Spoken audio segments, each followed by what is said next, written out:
call of the Hogs can be heard all the way to San Francisco. You're listening to Pod at the Palace with Curtis Wilkerson on Inside Arkansas.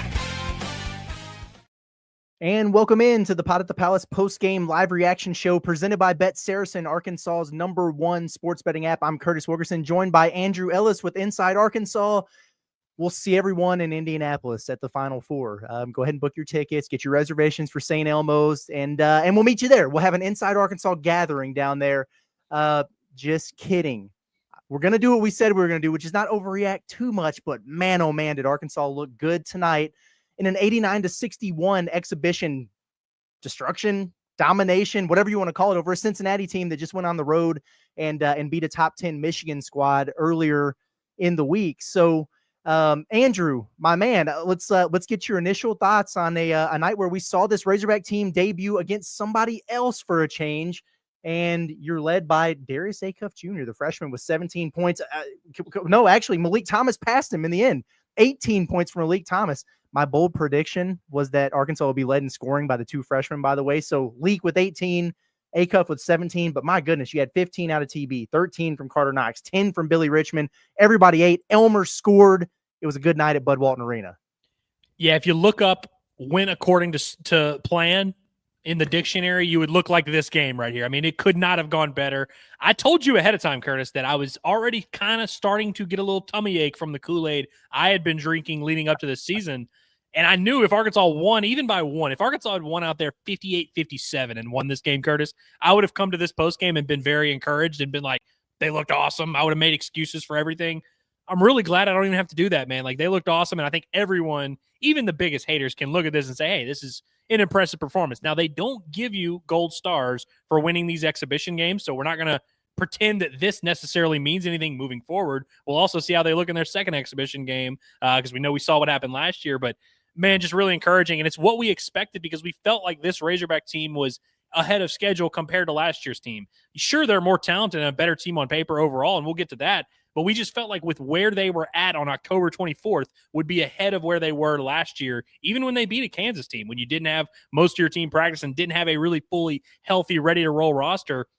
They certainly looked the part tonight, man. And listen, they're going to play teams that are maybe more physical and can really threaten that front court and really give them some problems. They're going to face some teams that are going to make it harder for them to score. They're going to face some teams that have a more firm identity than this Cincinnati team with a bunch of transfers in their second exhibition game.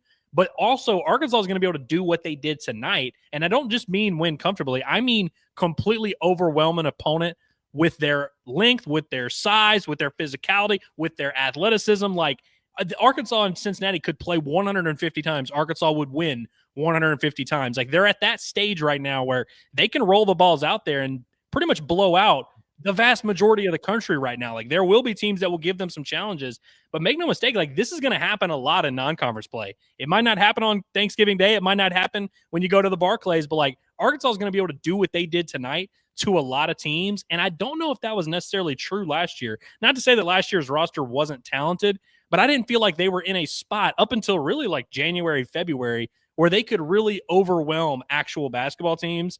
It was good to see that tonight, and so it's a very good sign moving forward for sure. Yeah, I would agree with that 100%. And that was the thing about last year is you could kind of see the vision, but for whatever reason, and a lot of it was just like a different team. It felt like almost every game early in the season where, okay, you might get this guy back, but this guy's not playing. And, well, you got 7, but really it's 6 healthy bodies and 1 that Cal is like, hey, can you give me 10 minutes?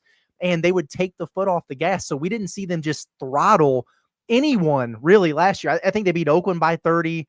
I think they beat up on UCA, but a lot of those games, against other teams, they were winning by 12, 15, whatever. And it was just casual.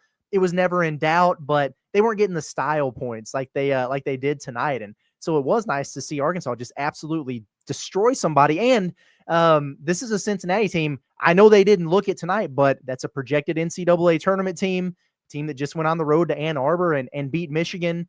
They're pretty good, but there are levels to this. And right now, Arkansas is at a much higher level than where Cincinnati was. There was good and bad in this game. There are things that Arkansas obviously has to work on, but there's a lot that you come away encouraged with. We were wondering a little bit about, okay, defensively, what is it going to look like for this team? And how are the new pieces going to fit? Well, you hold Cincinnati. By the way, they scored 100 at Michigan a week ago. You hold them to 61 points. You hold them under 30% from the field. Cincinnati missed 53 shots, dude. 53 shots they missed. That's crazy work. And then we thought Arkansas was going to be improved offensively. Again, small sample size, exhibition, but still 89 points in this game. They shot over 50% from the field. And this is all I ask from Arkansas. 8 of 20 from 3. 8 of 20. You don't have to take 40 of them. You just got to make 40% of them, 35% of them, whatever. If they shot 7 for 20, I'd be equally happy. That's a good outing right there. Yeah, I see the 15 to 25 there from the free throw line. I see that. I'm not going to nitpick them too hard about it, but I like the way it looked. I thought the starting lineup that they put out there, which was almost what we thought it would be. It was DJ Wagner, Darius Akuff, Carter Knox, Trevin Brazile, and Nick Pringle got the nod at center. I thought that group looked really good. They set the tone. There was no slow start. There was no, this is our first game playing together, and Cincinnati has one under their belt. No, they come out right away. Darius Akuff throws a lob to Trevin Brazile, and boom, baby, we're off and running. You get 3 from Carter Knox. You get a 3 from TB. They were kind of firing on all cylinders there. A little bit of a drop-off, I thought, when they went to the bench the first time, and then Malik Thomas started cooking there. And we can talk about all these players and everything, but just thorough. And sometimes, you build up a big lead. Like when they were up 20 at halftime, I was never thinking, oh, well, Arkansas's had big leads in the past and they blow them here. But I kind of thought, maybe they get a little bit casual and Cincinnati will claw back into it, and this will be a little bit more interesting than it needs to be by the end. Nope, none of that. Arkansas led by as many as 35 or something in this game, and just start to finish, belt to ass, man. We can't really ask for anything more. Yeah, shout out to John, by the way. We were at Alumni Hall earlier today, and he was like, I'd love to see them shoot just like 9 for 20 from 3. Well, they went 8 for 20, so not quite. But and that's another thing that I'm going to keep an eye on. Last year we talked about that with Arkansas's three-point volume. Cal, I think, even said 24-25. He's like, that's about as many as we will shoot. I wonder if that's going to change throughout the year. Not necessarily that this team needs to be chucking, but I got to be honest, Curtis, I was looking in the first half, and there were maybe some times where I'm like, oh, man, they could have maybe took some more threes, but like, how many shots in the first half when they were really playing were you like, they could have got a better shot? Like maybe a few possessions here and there, but like they had no issue. It seemed like any shot that they wanted from pretty much any player was available at all times. And those players knew exactly how to get to those spots and make those shots.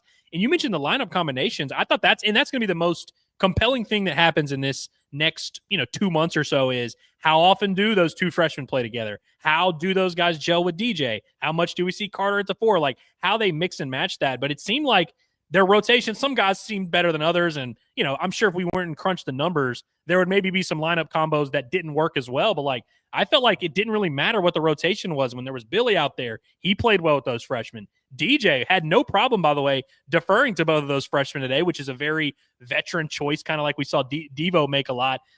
There was a point, Curtis, and I wrote this down. At the 14-minute mark of the first half, they went to a lineup with Akuff, Thomas, the two freshmen, Billy, Knox at the 4, and Malik Ewan. You want to talk about being able to get shots off? That's a lineup that should be able to get some shots off, and it really just turned into guys making tough contested shots. But there's going to be so many different combinations that we're going to get to see kind of evolve a little bit because we don't know how much some of these combinations have played with each other in practice. And so no matter what they do, there's going to be some tinkering, but it's always better to tinker with stuff that just works all the time. And in a lot of these matchups early in the year, outside of the top competition, you're going to have nights like this where you're just up and down the floor and you're overwhelming teams and you're able to play at whatever pace you want. Yeah, absolutely, man. And folks, keep getting your chats in there. We're going to get to those as soon as we can, but I am going to pull one up right now because I thought it was funny. Toggle67 says, how many dunks did the Hogs have? 12. I mean, good Lord, a dozen dunks in this basketball game, and they were 8 of 9 on their layups. So 20 for 21 at the rim. The Razorbacks were in this game against a team who has a 7'2" guy who was an elite level shot blocker last season in the Big 12. And Baba Miller, another 7-footer in there. So I love it, man. I love it. That's pretty impressive stuff right there. High flying activities, man. TB, I know, put the big fella on the rim at one point. Carter put somebody in the rim. Billy, it's like he's going to rip the rim completely off of the backboard when he goes in there and dunks it. But yeah, man, this team was aggressive, getting downhill, and the lanes were there because they knocked down enough jump shots to where you couldn't pack the lane on them. So that is the recipe for a successful offense. And yeah, it was a hell of a lot of fun to watch. Curtis, there were games last year where Arkansas just didn't have fast break possessions. Like there were games last year where they had 5 fast break points, for an entire game. And we're like, dude, this team, they say they want to get out and run. We haven't really seen them get to do that a ton. Like they're just having trouble doing it, certain matchups or whatever. That doesn't seem like it's going to be an issue. And you look at the numbers and you see how many points they scored in each half. That would probably lead you to believe, if you didn't watch the game and you just looked at the box score and you see the numbers from the freshmen, you'd say, okay, so those freshmen were just running around with their, like a chicken with its head cut off, and we're just making shots and looked awesome. The most impressive part of today's game to me was Darius Akuff having complete control of the tempo. It's so hard to be a freshman in college basketball, especially a ball handler, and to not get sped up. And to not only not get sped up, you're not letting people slow you down either. You're able to kind of push when you want to push. I thought there were also some times in the first half Akuff would pull it out and say, hey, I don't like what I'm looking here. Let's slow it down and get a good look. I felt like he was in complete control of the offense. And like I mentioned with DJ earlier, DJ was completely content to play off ball to Akuff, which we had kind of knew was coming. But I thought the first impression of how Akuff would look as a just kind of give him the ball and let him run this offense. I know he's a freshman. I know we don't want to be super dependent on freshmen and all that, but tonight certainly didn't give me any pause and are we sure this guy can handle the possession, the playmaking responsibility? He seems like he's going to be all right. There's some things that I really, really like that Darius Akuff did, and we'll have sort of a report card for tomorrow morning. Right away he throws that lob to Trevin. It's like, all right, he's seeing the floor. You like that? There was a point in this basketball game. I can't remember who it was. It might have been the Day Thomas kid. I don't remember. But it was getting really, really physical with Akuff in the second half. He was bringing the ball up the floor to where he goes, okay, I understand I'm a freshman, man, but I'm stronger than you and better than you. And went right through him and then went straight into the chest of their big man and finished the and one. That was a big-time move. Remember the seas parted there in the second half? And so he just little in and out and then hammered the dunk. Love that. There was one point in the first half where it wasn't getting too close for comfort, but Cincinnati put on just a little bit of a run. I think they had cut it to 6 or 7, and it felt like they might be getting a little momentum. And then Akuff gets in that twist action that they were working on so much in Pro Day, where you come off the ball screen, your big man turns around and resets it in the other direction, pulled up, splashed that three. It was like a momentum three. I'm just like, holy crap, this dude is really, really good. But yeah, man, he finished with 17 points. 7 of 11 from the field, knocked down a couple threes, 1 of 3 from the free throw line. These boys got to make their free throws, man. We saw that at Hot Springs, and we were like, I don't know about that. But, man, he looked good. 4 assists, only a couple turnovers there. And then Malik Thomas, I just love this kid so much. Made one of those funky runners there early in the game. And it's funny because he has his moments. Like Cal is yelling at him for certain things, like, hey, you're dribbling too much. Hey, you're late on that closeout. Missed a shot or 2 in a row. And sometimes a true freshman at that point, they might go into a shell a little bit. No, the dude didn't flinch. He didn't blink. Next touch, he gets off a quick release, contested 3 and buries it. He's just got that dog in him, man. These 2 freshmen, and again, I get it. We're going to have to keep saying it like it's an exhibition, whatever, a lot of basketball. I don't care. They look like they're built a little bit different, man. And I'm really, really excited to see what this looks like moving forward. But you want to talk about what you come away, first impressions that are lasting. Darius Akuff and Malik Thomas, those 2 dudes have the goods. 100%. And listen, it's not going to be every night that Arkansas needs these freshmen to lead them in scoring. This really isn't a team that is set up on paper of we're not going to be able to win games if these freshmen can't score 17 a game or whatever. It's not like it's going to be that way every night where they lead the team and we're all kind of looking around like, hey, it's not like Trevin Brazil is going to be looking at Akuff and being like, please take it. This team is built to win. Even if these freshmen were just kind of average, this team would still be good and we'd be able to win. But we know that the ceiling of this team is going to be dictated by these freshmen, and you just kind of want to know that that's in there. You want to know that there's going to be some of those matchups where, hey, maybe Malik Thomas does catch fire for 8 minutes. Maybe Darius Akuff does have to kind of ramp up the scoring load a little bit. I want to say both of those guys. So Malik Thomas goes 3 of 6 from 3. I think Darius Akuff finished 2 of 4, which if I were placing an order before the game, that would have been the exact numbers I would have come up with. That's what you need to shoot from 3. I want to say they both missed their first 2 3-point attempts. The first one that Akuff made was off the dribble, kind of stepped into it, and he was pissed off when he did it. He had missed 2 and kind of missed some looks.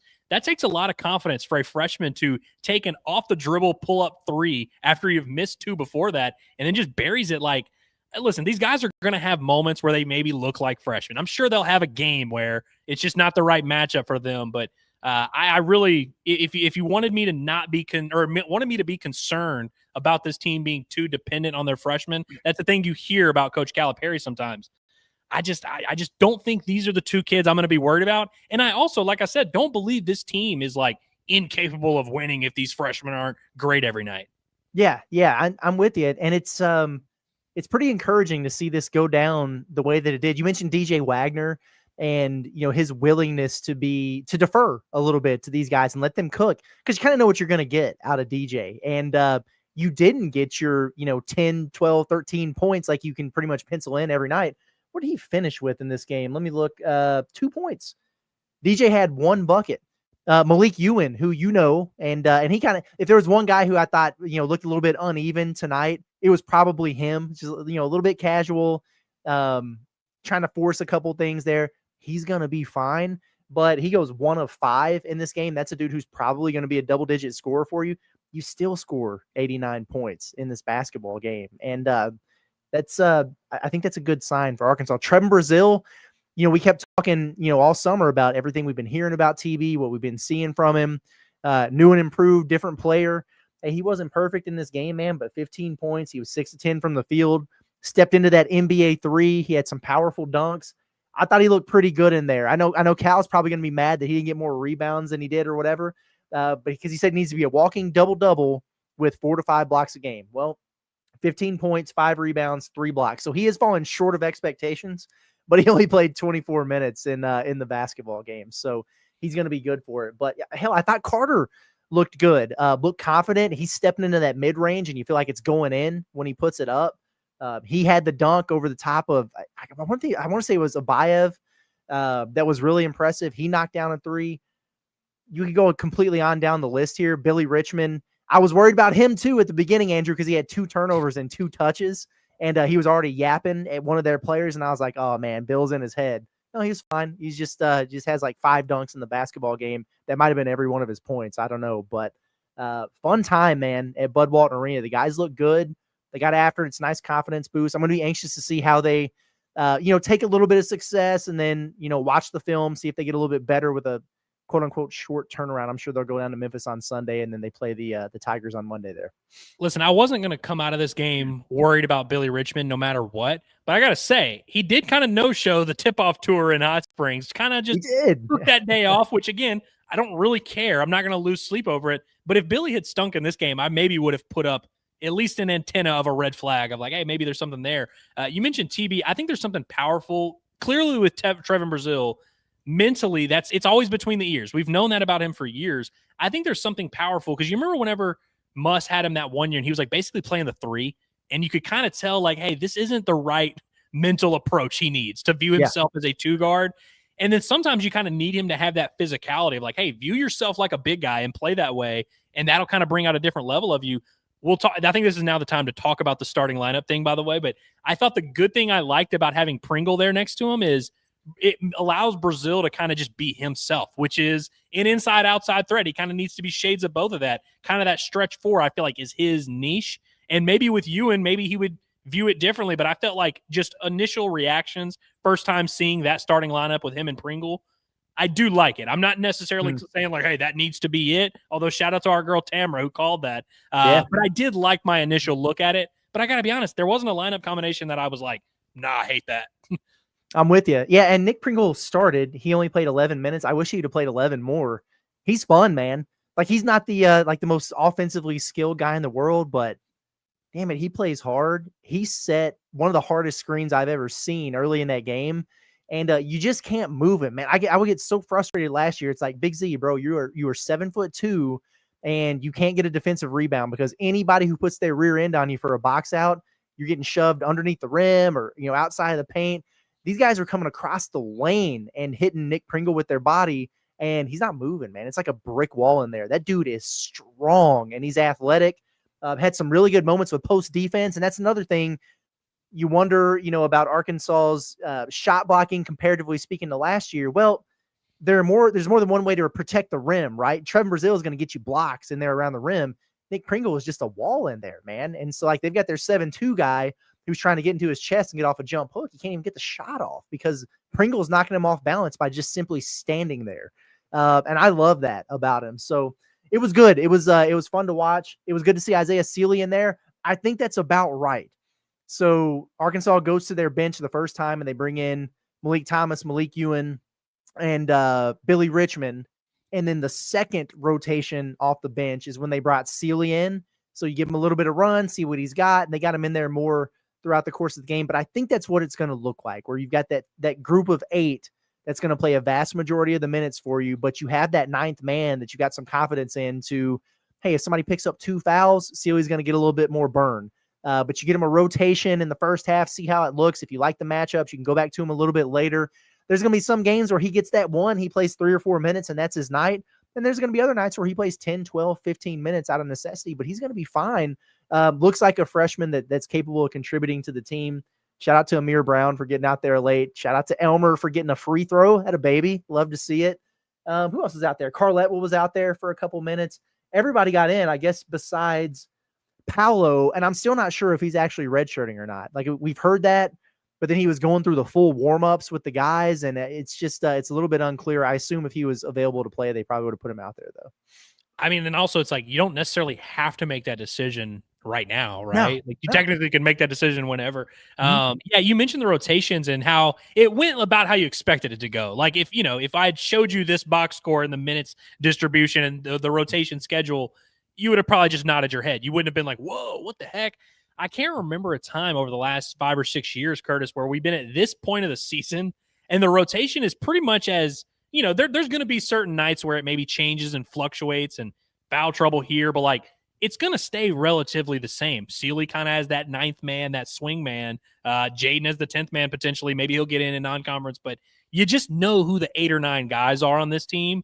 And there's really not much debate as terms of the hierarchy between those 8 guys. And so it's like, it's not like Arkansas is a finished product right now, but I just love the fact that we know who the 8 guys are, and now we can just see which ones work, which combinations are better, and play that way. It felt like in years past, it wouldn't be until mid-December, mid-January before Arkansas really knew their hierarchy of who the best guys were, what matchups worked, what combinations worked.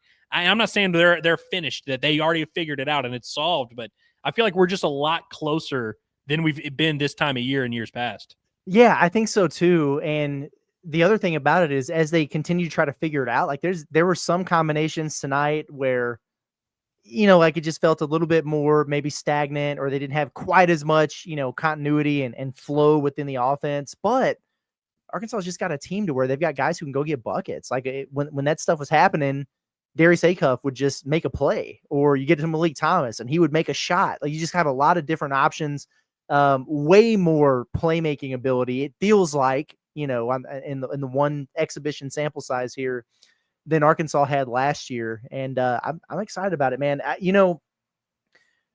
Trying to see, let me pull up Cincinnati's box score here. Yeah, they did a great job on Shauna Byatt, man. He kind of cooked Michigan, and that's a 6'8" wing that, people are starting to talk about a little one and done buzz from. And, I just kind of wanted to see what that would look like out there. Held him to, 7 points. He was 2 of 11 from the field, 1 of 6 from 3. They did a great job on him. How funny was it? Kirk Creesa, I want to say former Kentucky player, but he barely played there because he wound up getting hurt. But he was like West Virginia and Arizona, just like a known shit talker. Like he's just like one of the best trash talkers in the game. And right away, where DJ was just hounding him up the floor and he dribbled it off his foot, it was like, it's nice, man. Dude, yeah, you love to see that. Times where Arkansas would I don't know if it was the atmosphere. Maybe Cincinnati just sucks. And I know, by the way, they beat Michigan, and so it's like you don't really know what to make of that because a lot of times teams do that where your 2 exhibition performances are completely different. Who knows? I'm sure Cincinnati's better than they look today, but Arkansas made them look bad early in that game. Their guards were just struggling to dribble up and down the court. Arkansas finished with, I think, 13 or 14 turnovers, but almost all of them were in the second half. Arkansas only had 4 first-half turnovers. You could tell that Cincinnati was a little bit almost shook, and I don't know if that was just by the athleticism or it couldn't have been the atmosphere, because I got to be honest with you, it was a nice crowd. It was not like this Bud Walton that the floors were shaking. You're nicer than me about the crowd, to be honest. Well, that's what I'm saying. It's I don't know why their guards were as flustered as they were. Maybe it is just exhibition jitters or whatever, but boys were getting Arkansas heated got in their up. shorts, man. Yeah, no, they absolutely did. Man, and the one thing, I was impressed with Arkansas's defense. I really was. Cincinnati hoisted up 36 threes in this game. And a lot of the times it just felt like it was because they couldn't get to the rim. They couldn't get 2 feet in the paint to make anything happen. They wound up having to settle for a lot of contested threes there. Arkansas was pretty stingy on that end of the floor. I mean, again, like I get it. Like these games don't count and teams are working on different things, but for them to go score 100 at Michigan and then come here and shoot 28%, and it's not like they were getting a lot of wide open looks that they were missing. Arkansas was stingy, man. They were getting in them. It was good to see.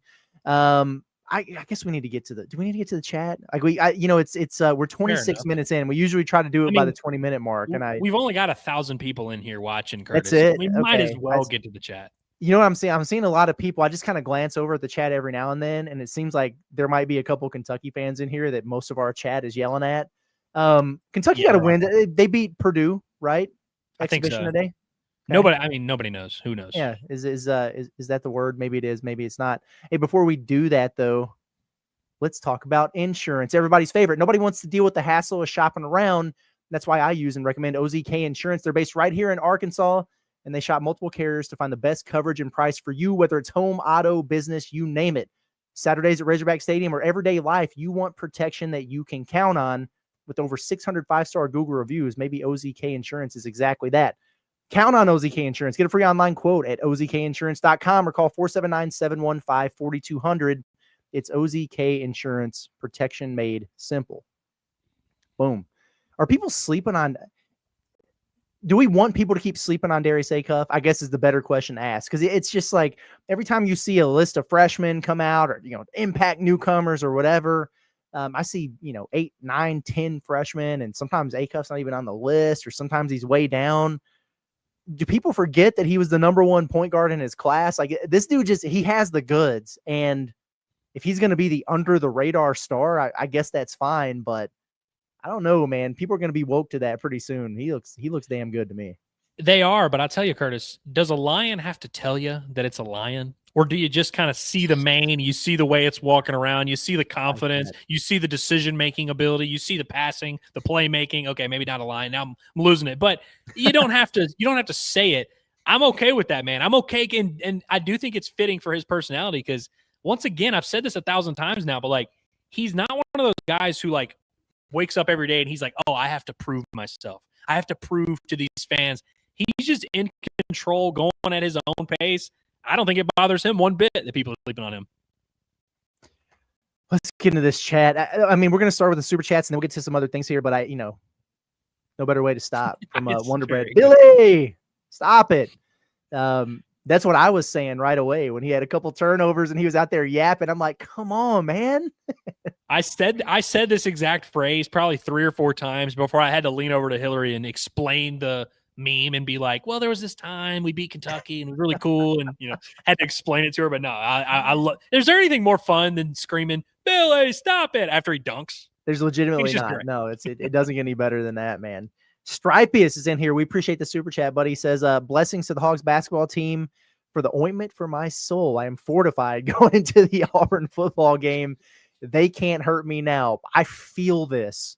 Me and Andrew are going to be braving the elements tomorrow out there at Razorback Stadium with an Auburn fan. It's risky business, but I'm with you. They can't hurt me now. I'm set for the weekend, man. I'm good to go. That was a hell of a lot of fun. And it wasn't raining when we left. It was not. It also wasn't raining when I walked into the arena, which is good. It had the good double combo there. If you see me and Curtis tomorrow on television, which might happen actually, if you see us and we're like just smiling despite the fact that Arkansas is losing, it's because we're still thinking about this game here tonight. Yes. Yeah. No, that's a good thing to point out there. We won't be relishing in the dismay of our football program. So it's not what we do around here.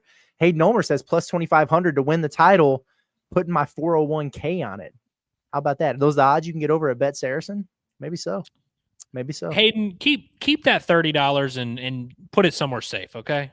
Kid. We love you, buddy. Oh man. We've got, what they need to do? They need to fix the names on YouTube. They do. Is this the Rufus? This Oh, is it has. Rufus. Oh, I it can is. see It Rufus is for in sure. here. No, I'm looking at the comment now. Yeah, it absolutely is. Yeah, Rufus just read from the the first UK. sentence and then Exactly. tell me if it's Rufus. Thank you for the super chat. Rufus says, a most civilized thrashing. And as it was only an exhibition, I offer only an exhibition comment. Elegant, succinct, conclusive. Woo pig suey from the UK. The I good live for UK, we these, should man. say, by the way. That's right. Yes, from the UK, Great Britain. Okay, yeah, we're not Top we of the gotta- morning to you, Rufus. God, I love that guy, man. It's good stuff. Tuna's House of Influence, as we know it. Appreciate the super chat. It says, haven't seen a hog team look like this one in my entire life. How old are you? Is my next question.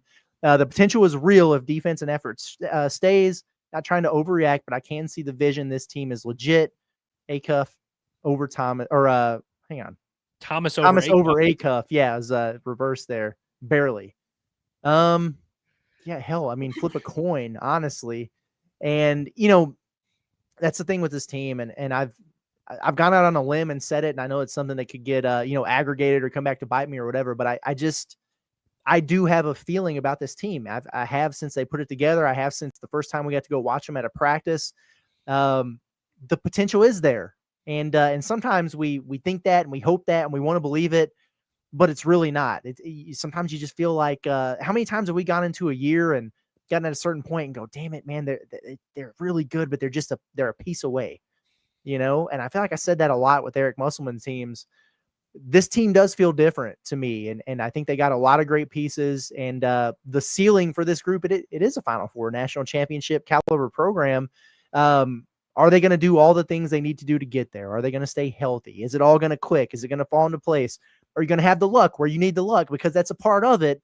We're not going to know that for a long time with this group, but I'm with you. You can see the vision based on what we saw tonight. And hopefully we see the vision again against Memphis and then again in the opener, and they'll have their ups and downs, but they'll continue to build. And that wasn't their best basketball. We know that it's never going to be in this type of setting. And they have, guys who are going to be key contributors for them who didn't necessarily play all that well tonight. So the ceiling is the roof, as the great Michael Jordan would say. So, it's weird to say this about a team that has only 8 or 9 guys that are going to actually play, but it just feels like this team, comparing it to other, like even the best Musselman teams, like those Elite 8 teams that were awesome. And I love those teams. I'm not going to sit here and downplay those teams, but like they had a very clear formula that had to play out. They had to completely punk you on the defensive end. And you needed JD Note to create some things offensively, or you needed Justin Smith to have his 14 and 12 or whatever. But it was always like a very clear, these 7 things are what we're going to do. These 7 things are what we're going to be good at. And these have to happen every time for us to win. It has to be 68, 62. I don't look at this team and this roster and be like, oh man, like every night they're going to need that. That's what they're going to need out of Malik and Darius Akuff every night. Or, oh, they need Trevin Brazil to do this. I just feel like they have kind of reinforcements everywhere. And like they have guys that are kind of ready to step up in different spots. I just don't think they're as dependent on things to play out a certain way. They seem like they can kind of play any brand of basketball you want to play with them. Yeah, no, I would agree with that. Ethan Malone, appreciate the super chat. He says, does anybody in the country play harder than Billy? The pitcher of Kool-Aid is gone. It's okay to drink it, I think that's kind of the misnomer that's happened with these exhibitions, because Arkansas fans are snake bitten. Like you got the hell beat out of you by Texas, and we thought, man, this team is cooked. And then they wound up, making a deep NCAA tournament run. You beat Purdue, warning shot out there to Kentucky. If anybody knows about beating Purdue in a exhibition where you had a packed house and then it not going your way, it's Arkansas. So I don't want to draw big picture season long, conclusions based on these things, but damn it, you have every reason to be really excited about what you saw tonight and about the potential of this team. And you can be thrilled about this game and where they're at relative to where they've been at, early in the seasons and past and everything. I like that they play again in 3 days, because then we can just flush this and have another sample size data point. If they go beat the hell out of Memphis and we've got a week before a regular season game, yeah, like the expectations are going to get crazy. The Kool-Aid is going to get even sweeter. But we can't just completely ignore what we see. That's why they play these games, to get a feel for where you're at. Where you're at right now is a pretty good spot, in my opinion.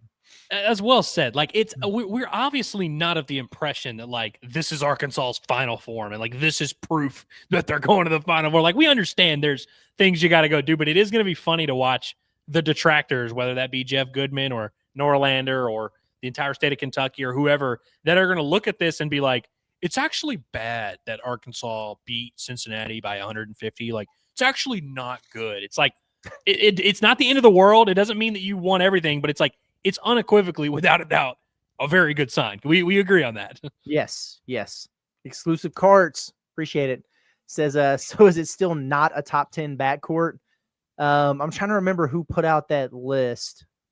CBS Sports did. Top 10 front court, but not a top 10 backcourt. That's why I was so pissed about it that day. This was my crash out moment on the Pod at the Palace, by the way, Andrew, because they didn't have Arkansas as a top 10 backcourt.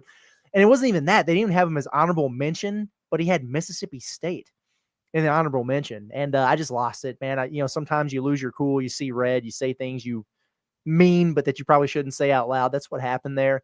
Yeah, I mean, it's the upside with this backcourt is ridiculous. And from a talent perspective, I mean, good Lord. I mean, you watch Akuff and Leak out there, and then you have three other, former 5-stars who are there. It's just seems silly to me, and they definitely looked the part in this game, I'll say. Sharkensaw says TB had some absolutely insane blocks tonight. His vertical is unreal. Yeah, he really did. And some shots he didn't block, he altered, because I think it didn't take long for Cincinnati to realize that it wasn't going to be sweet in the paint. And I think that impacted some of their shot selection for sure. I remember at one point that little guard, I think Day Thomas, he scored over the top of Brazil on one of those plays. He was like English off the corner of the backboard. And I was like, wow, that's really impressive. He was surprised that he made that with the arc that he had to take there. But yeah, his vert is insane. And I'll also say Nick Pringle's vertical is insane. It's wild to me that he hasn't blocked more shots than he does, because there were a couple of rebounds he grabbed, dude, where he was like over the square, securing that thing with two hands. That dude is crazy bouncy. He really is. I mean, I know that nowadays in basketball, especially with guys like Victor Wembanyama taking over the world, guys like Trevin are no longer like unicorns. Like 20 years ago, there was nobody that was playing like Trevin Brazil, blocking 3-point shots on one end and making threes on the other. But it really is like something we just can't take for granted. Like just how freakish that dude is, like how easily he makes. I mean, even just some of the first bucket Arkansas had, a lob dunk, like those are just like kind of easy plays that you take for granted, but it's like, it's a special athlete, man. And it's like a footnote when you talk about this Razorback roster of like, oh yeah, by the way, they have this freaking unicorn that's 6'11" and shoots threes and blocks threes on the other end. Yeah, seriously. White River Cafe says Billy didn't want to go hard against his own boys. He's probably talking about what we were saying about the tip-off tour and everything. We're like, dude, what's going on here? Which I could see that. And in fact, I appreciate it. Sure. It's one of those things. It's like, it's okay as long as you're doing it later. It's like when your mom's bugging you. Oh, hey, have you done this? No. I'm doing it later. I'm doing this first. I'll get to it later. Tonight, he got to it later. Yeah, exactly. Landon Jackson, who I've now confirmed is not the Buffalo Bills Landon Jackson. In my mind, I still like to think that, but this seems like a pretty solid Landon in his own right. He says, not enough people are tuned in to Pod at the Palace. I had to explain to 3 different people what the We Want Baba chants were for. Yeah, I mean, listen, we're excited about the viewership that we have, and this thing is going to the moon. But dude, if you were in Bud Walton Arena and you don't know what those chants were for, you've got some work to do. Like, you could be better. We could all be better. And yeah, Baba Oladaton, man, the 5-star former number 1 overall prospect in the 2027 class. He's a top 10er now that he's reclassified. The kid's 16 years old, and I saw him walk right beside Trevin Brazil and is every bit as tall as him. And he's a guard, so hence the recruiting rank and everything. He was there with Brew, Tyler Eulis, all those guys showing him around. And Arkansas's got a really, really good chance of landing him here. And man, I think after watching that game, he's got to feel pretty good about how he would look in a Razorback uniform. I mean, it's like 12 dunks and you're splashing a bunch of threes, and they were getting up and down. I bet he could see the vision after this game, and we'll see what it winds up looking like. But you're competing with like Virginia Tech and Georgetown, so I really appreciated seeing it. I saw multiple. There may have been more. I saw at least 2 signs in the student section. One that said "We Want Baba," one that said "Baba Hog." Those are kids that are tapped in. That's a good litmus test for if you've been plugged in enough. If the Baba chant confused you, you have not been doing enough homework. You need to get on that. That's 100% true. And I saw he was dapping up some folks in the student section before the game as they were doing a chant, which was cool. The other thing I liked, and it's really not that huge of a deal, but I just don't remember seeing it as much in years past. But while the team is warming up, it'll be like Brew and the recruit, and they'll sit there right there on the bench and watch, and they're talking. Almost every guy on the team went over to Baba at some point and dapped him up or talked to him. DJ was hanging out with him a little bit as you're warming up before a game. That's a good thing. It's little things like that that can leave an impression. And I was happy to see that from Arkansas, and we'll see how the rest of we hope he feels the same way as our super chatter did that said the football team can't hurt me now, because he'll probably get wheeled over to Razorback Stadium tomorrow in the rain, and we want him to remember the the splash threes and the alley-oop dunks and everything from what we saw at Bud. Okay, so we've got a couple things here. Dayton, England, we appreciate the super chat. He sent a follow-up, said he watched John run full sprint up the stairs tonight. Dude, he does that. Okay. He does not walk upstairs. John Neighbors, he has never walked up a stair. Yeah. He sprints upstairs. It's the craziest thing, man. There's a chance that Dayton has listened to our previous pods and is making a joke here. But if this is true information, which I think it might be, because like you said, we've seen it happen multiple times. This is the funniest thing I've seen all night. It's really good. It's just one of his quirks, I guess. Let's see. We got John Simpson with the super chat, and I think Michelle, she found the comment that he had. He says, you all love Kentucky fans. We keep the rivalry going. It's what the SEC needs. Do you keep the rivalry going? I think it's just a rivalry, but I wouldn't go as far as to say I love Kentucky fans. There are a handful of Kentucky fans that I am quite fond of. I'm not going to lie. Some of the regulars that are in here, it's a good time. But yeah, I'm kind of with you though, to a degree. I've always said it, and that's why I'll throw some little things in here and there on Twitter to get them going. The banter is what makes it fun. And like we've got to eat it when Arkansas loses or whatever. Same thing for Kentucky. I agree. It's what makes rivalries great and everything. And I don't take it too personally, but you'll piss off some Razorback fans though. Just like when we do that to you guys, it pisses you off. Like if you lost to Purdue and whoever does their post, like if KSR was doing their post-game show and there's a bunch of Razorback fans in there giving them the business, y'all will be pissed about that too. Just the way it works. It's all in good fun. It's definitely all in good fun. And like you said, it's what makes these things better. And the rivalries do help. I do think it's funny though that it's like Kentucky fans view it as like they're doing a service to the community of like, no, I have to be spending my Friday night in an Arkansas live stream because I have to uphold the rivalry, or someone's got to do this. Or it's just going to die. Yeah. And everybody's going to forget about it. If we will no longer have Cal be having real estate in our brains if I don't chat at y'all and say mean things. Exactly. JR says, dude, them Hogs look good tonight. Woo pig. They did, man. Sure did. Again, like it's just refreshing to see. Would it have been cool if they would have played, Kansas again or whatever? Yeah, of course. But at the end of the day, like it's a Big 12 school. It's a projected tournament team. It's a real program. Like I've seen Arkansas in exhibitions in Bud Walton Arena come a last second 3 away from going to overtime against a Division II school. Like they did that with East Central that year. Like I've seen them beat some of those tomato cans by a lot less than they beat Cincinnati's ass tonight. So I have zero complaints about what went down in Bud this evening. I vividly remember my heart sinking a little bit. Wait, you said it was East Central? East Central. Yeah, I'll never forget that. So Rogers State, did they beat Rogers State handily? Yeah, but I don't think they beat them this bad. I don't think they did either. I've always, in my brain, I've always been like, oh, Rogers State was that team. But I guess I do remember East Central because I was like, that doesn't sound like a real, like that sounds like when you're watching a TV show and it's like, oh, we're going to the high school basketball game. It's North High. And you're like, that's not a thing. I remember my heart sinking when that 3-pointer went up in the air and I was like, holy crap, we're about to lose an exhibition to these dudes. Yeah. No, I mean, that would have been bad. And that happened to Kenny Payne a couple times, remember, at Louisville? Hell, I think he lost to like 2 Division II schools or whatever in exhibitions. They had some bad. Kenny Payne did not have answers for Eric Musselman's favorite team, Bellarmine. Bellarmine flung the rock against Kenny Payne bad. Oh, brutal stuff. Zach Draper, we appreciate the super chat. Producer Michelle is she's like feeding my son right now and also trying to find like the added comments. I don't think she found that one. I couldn't believe she got the first one, frankly. Well, she got another one here too from Banked Web 8821.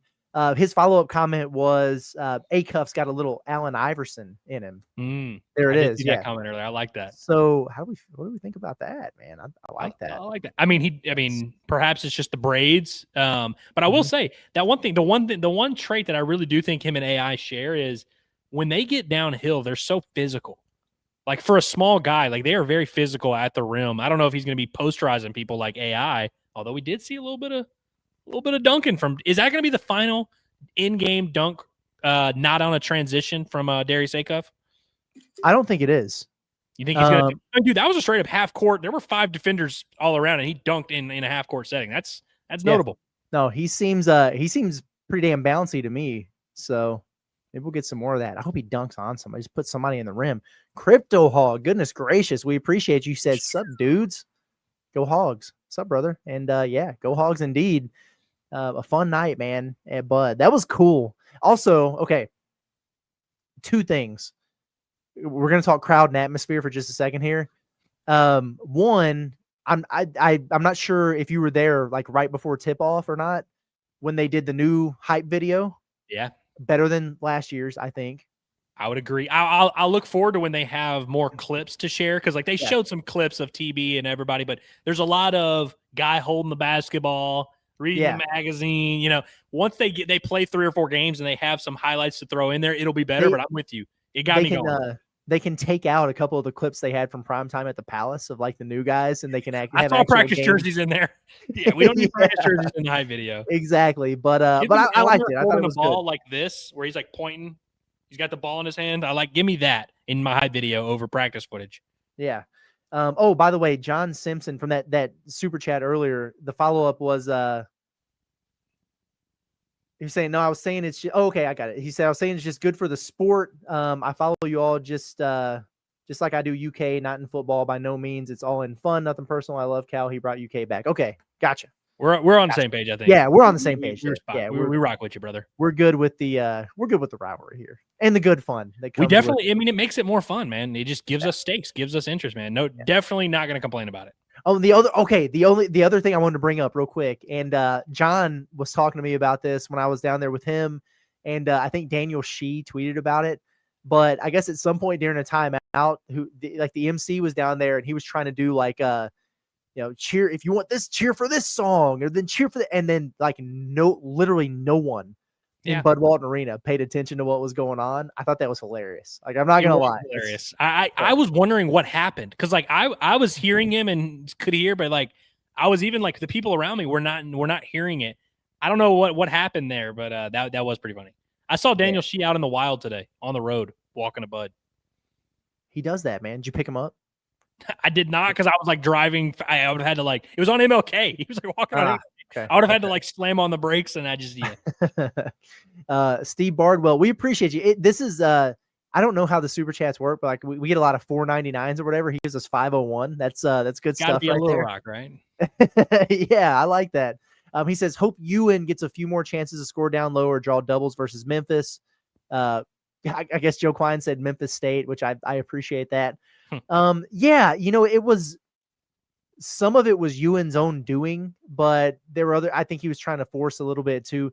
He's going to be just fine. I think early on, the observation I made from Malik Ewan was that he was a little bit too casual and a little bit too sped up on offense. There were a lot of opportunities where he would have been able to get some good open looks in dribble handoff or especially in ball screens, but he was leaving too early. Like he wasn't staying and setting the screen, and that impacts the action. So then he was kind of rolling, but his man was right with him because he wasn't actually making contact with the body. He did that 3 or 4 times, and he wasn't getting touches down there. And then he had a couple post-up opportunities on the 7-2 guy. I would have liked to seen him turn and face up and make a move on him. I think that's where he's at his best. Like he can score over either shoulder as a back to the basket guy and on the block. But when you've got a guy like that who's got like a 7'7" wingspan or whatever, face that slow-footed dude up and go to work on him a little bit. I would have liked to seen maybe more from him from that standpoint. If you really think about it, Nick Pringle was on a bad team last year at South Carolina, but Nick Pringle was not a go-to scorer for South Carolina. Malik Ewan is the only player on this team that was like a go-to scorer on a bad team, which is just a very different task than being a, fourth option on a good team, or being a guy that kind of has to find your shots within the flow of the offense. I think that's something he's going to be a lot better at by the time we get to January, February, where he'll just kind of find out, oh, hey, here are my spots that I need to get to here. I can get an easy lob dunk here. I can get a look here. But I think he's one, you remember that one Must team that had a bunch of guys that transferred from bad teams? And it took them 4 months before all the guys who transferred from bad teams were like, oh, wait, that's why we were on bad teams.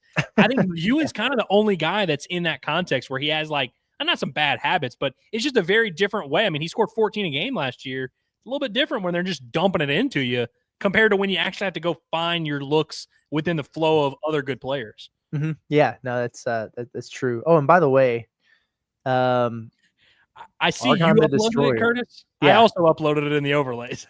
Oh, okay. We got double box score action going on. I like that. Well, let's pull it up right here for people to squint and look at while we continue to talk about a few things here. Got a shout out to Chris Fortner, a new member. We appreciate that. I think that was maybe a gifted one. I think they did a little. Maybe not. We got a little gift action. Okay. I saw them talking about it in the chat. You know how the chat is. They like to do the, hey, let's give someone a thing, which is a very cool thing, by the way. I love that. Yeah. I asked Tuna a while ago how old he was. I'm assuming gender here, but since I'm 33, the first team I recall was Johnson Gennaro Pargo. Wow. And Brandon Dean. I was a big Gennaro Pargo guy, man. I'm not gonna lie. Love me some Pargo, man. Former New Orleans Hornet, Gennaro Pargo. Yeah. John Neighbors is weighed in. He says, I run up the stairs so you don't have to. Love that. Oh, man. Yeah, so Arkansas has gifted That's who it was. An Inside Arkansas membership. Somebody bought one. Somebody got gifted one. We appreciate it. No matter how you become a member, we appreciate it, especially Trey and Harrison. So, Especially Ball Bassin in the Ozark. Ryan says, that was fun. How do you think minutes shake out? Okay, so let's look at this real quick. First of all, I think Nick Pringle is going to play more than 11 minutes in most games here. I think they were just trying to work on some different combinations. And I also think Cal was maybe trying to get Ewan to get the lid off and get him going a little bit. Let's see. Akuff played 24. He's going to play a little more than that. Brazil played 24. He's probably going to play more than that, but I don't think it's going to be like folks think. Because he's the only technical 4 on the roster or whatever, so he's going to play 35 minutes. And I don't think so. I think they're pretty comfortable with, Knox playing some at the 4, and they might go double big a little bit. Carter played 25. DJ played 23. Like both of those guys are going to play a little bit more than that. You got to remember that at the end of the game, for the last 2 or 3 minutes, you had the end of the bench who was in there some. Sealy played 13. He's going to have some nights where he does. There's also going to be some nights where he might get a coach's DNP or he might just play one rotation. That gives minutes to some others. I like Billy at 23. When I was doing minutes distribution stuff, it was really challenging, Andrew, to somebody has to kind of get the short end of the stick.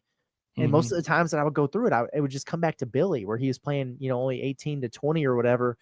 And that might be the case. And he can make an impact doing that. Malik Thomas led the team with 27 minutes, and hell, he's just so electric. I don't know how you take him off the floor. Malik Thomas strikes me as the kind of guy that you would send someone down to the scorer's table to check in for him, and he would just deny it and be like, "No, go back to your seat." No, I'm staying at the 2. It's all good. Is there any chance, Curtis? I know this is kind of crazy, and by the way, I'm pointing out right away, this is not my actual opinion. This is not my overreaction tonight. You mentioned the odd man out stuff.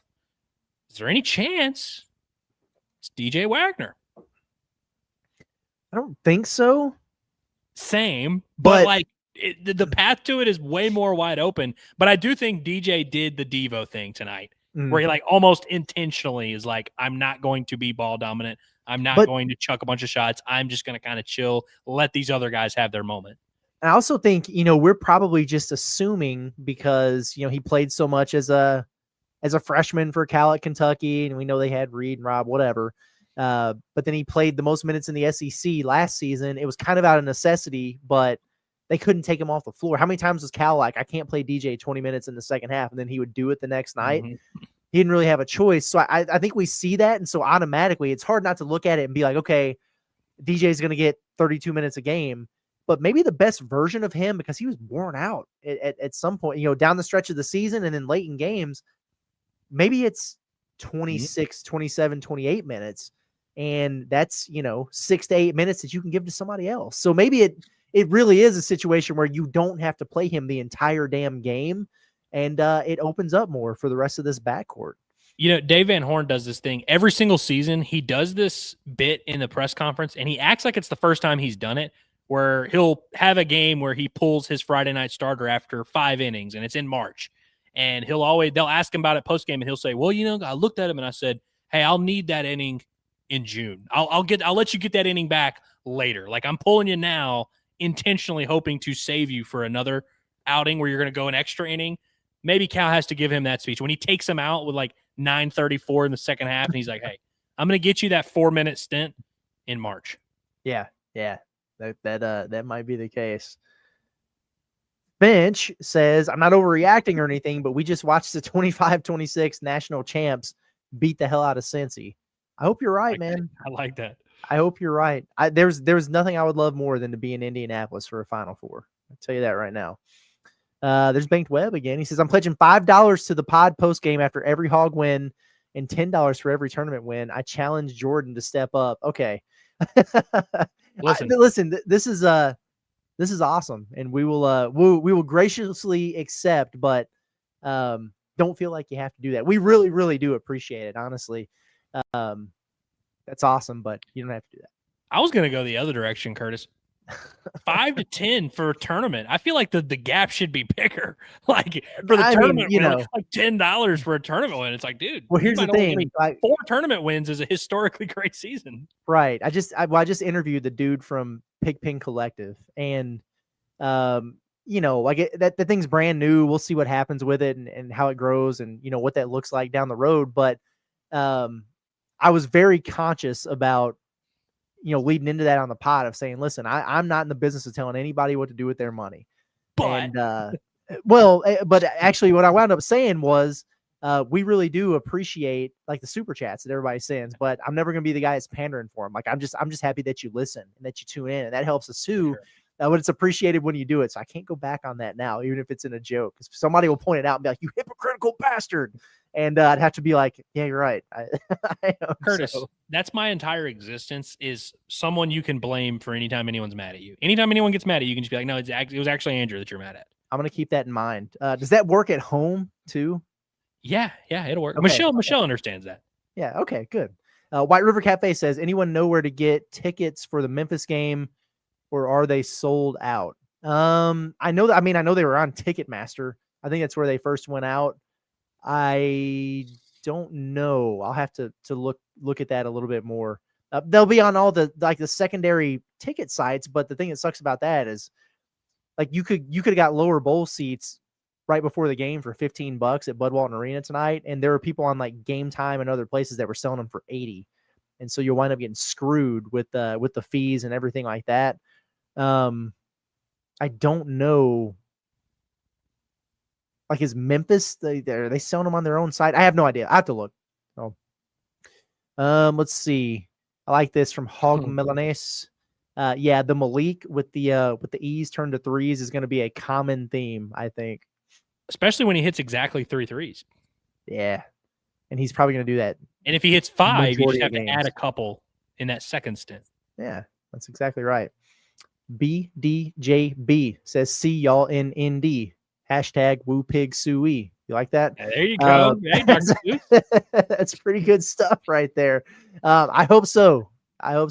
Indy was cool, man. I've obviously was there for the bubble tournament, and that was a crazy experience because like all 68 teams or whatever were there for that, and it was weird because you had to wear a mask everywhere and half the things were closed or whatever. But it was really cool. I've been to a Final Four in Indianapolis before, though. In fact, I think it was the year that Kentucky was undefeated and they wound up getting popped down. I think when Wisconsin got them and then they lost to Duke or whatever. Yeah. Yeah. And it's a really, really good city for it. So I would love to be down there, man. It'd be a good time. Frank the Tank got him. Whew. Not the Frank the Tank from Barstool and not the Frank the Tank from Old School. That's right. That's right. Kaminsky, is he still in the league? Can't be. There's no way. Yeah, in a way. Dustin Hell gifted an Inside Arkansas membership. It's good stuff. Appreciate that, Dustin. Appreciate that. And hey, there's Josh Byers. Yeah. Just hope to see both of you this happy after tomorrow's game. I could get used to this. Yeah, I could get used to this too. I hope that we have a happy football post game. But here's the thing, Josh, about this. Now, you would be very happy about it because you were in the camp of hire Bobby now and let's get him a staff and let's recruit and let's not deal with this carousel nonsense. But if Arkansas wins this game, there is going to be a significant segment of our post-game reaction chat that is pissed off because it's only going to increase Bobby's chances of getting the job. Like, it's not even about wins and losses with football anymore so much as what does it mean for who's going to be leading the program in the future. So either way, it's going to get contentious at times tomorrow. I have no doubt about that.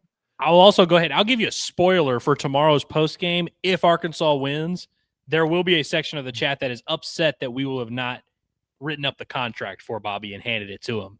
Like, someone will ask and we'll be like, so do we hire Bobby right now? And we'll say no. And then they'll get mad and then it'll be a whole thing. But yeah, it is quite refreshing watching our football content all week and then watching our basketball content. It almost feels like different people. Or maybe it's just two programs that operate at different levels. Yeah, well, that's also a big part of it for sure. John Simpson, thank you. We appreciate that. Good people, John Simpson. And Bank Webb's back. He said, all right, Andrew, I got you $20 per tournament win. You did this. Listen, here's what the thing. If you're going to do the $20, you can lower it to $1 for the regular season. How about that? I'll even give you that because I don't want to act like I'm out here really trying to make you do your pocketbook. Yeah. Okay. Oh, I got one of the chats from John Simpson. He says, oh my God. He says, will you take Mark Stoops off our hands as your all defensive coordinator to y'all football team? Help us get, he's good on defense. So, well, we're just not taking Mark Stoops. Well, I will say, if Mark Stoops would like to be the defensive coordinator at the University of Arkansas, I will not say no to it. I don't know how that would necessarily happen. And I imagine if he gets a fat buyout, he's probably going to want to just go do something else. But Mark Stoops, and people forget, Mark Stoops was a damn good defensive coordinator. This is true. And he's had some good defenses. Even in Kentucky, they've had good defenses. Austin from work. Let me pull this up real quick. He says, I love the post-game chats. It's so effing dumb that the university doesn't respect Inside Arkansas. It's exactly what a good sports fan community is about. Well, we appreciate you, and we are an outlet of the people. So thank you for that. Hey, yeah, we paid our hard-earned money to get tickets and go into that game, but we do this for you guys and not them. And I always point this out because it is a frustrating deal.